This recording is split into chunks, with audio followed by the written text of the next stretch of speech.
Public school's boys' bathroom is an interesting place where very strange things occur. Today I'm going to inform you with useless stories about my encounters with this particular location. And every single boys' bathroom I've ever encountered had the same distinct odor no matter the school. School's bathroom could be 100 miles away from each other and the bathrooms would still smell the same. Every single time you walk into this place, you're hit with one of the most god-awful scents known to man. The boys' bathroom smells like a mixture of stagnant piss and tons of bleach. Sometimes the smell would be so overpowering I would get a headache just by spending 20 seconds in there. And nobody would ever bother flushing the urinals too. They just piss in each other's piss until the piss became so concentrated that it became the same texture of wet cement. And on the rare occasion the piss was clear enough to see to the bottom of the urinal, I would find the weirdest objects in there. Common items that appear in urinals are gum and wrappers, band-aids, tissue, sometimes paper clips, maybe even a talkie or two. But the strangest items I've ever discovered in the urinal are Legos, an anime eraser, a half-dissolved Yu-Gi-Oh card, and pieces of an asthma inhaler. Now another thing about urinals is that when recess, or as we civilized kids call it, nutrition, starts, the bathrooms become filled with kids who have to pee because their teachers refuse to let them go during class. Now I'm not a girl, so I don't have to wait in line outside of the restroom just to pee, so I'm a little grateful for that. But women don't have to sign up for the draft. So when World War III begins and I'm bleeding out in some third world country, at least I didn't have to wait outside to take a shit. There are 3 urinals in my middle school's bathroom, 3 big ones and 1 tiny one. And nobody pissed in the tiny one because it didn't have any privacy. Now the design of this urinal was utter garbage. The triangle bowl was so far away from the wall so everyone could see a little Polovoichin. Nobody wanted to pee there. These kids would rather piss themselves on live TV than go relieve themselves in the tiny urinal. One day some kid I didn't know had enough.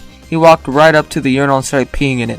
The kid next to him started making fun of him, but this kid had a secret weapon at his disposal that would eviscerate his opponent with facts and lies. What are you, gay?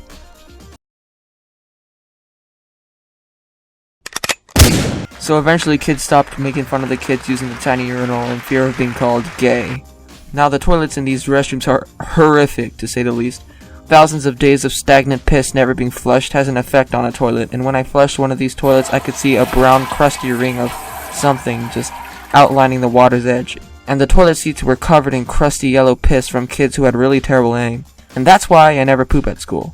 Now when I went on to public high school, things were pretty much the same.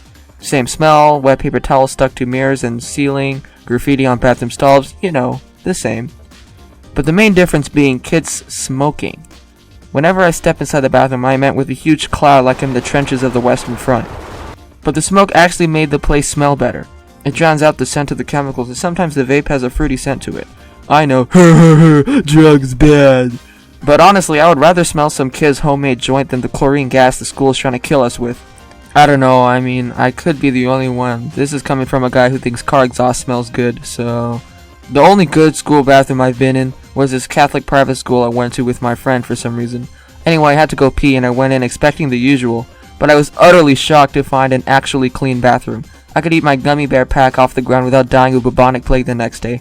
It was a truly awesome and eye-opening experience. But yeah, that's it, that's the video. Thanks for watching. What up, Chads? It's me, Flobbles, the ultimate man himself. So, make sure to check out the description for a super secret, spicy video that you'll thoroughly enjoy. You know, I'm gonna make this maybe rip off DeFranco here a little bit. I'm gonna put a little secret video in the description of all of my videos, but the main difference between me and Phil and I, my secret video is going to actually be easily accessible. It's going to be the top thing on the description, so make sure to check that out, or I'm going to follow you to your house and murder you in your sleep.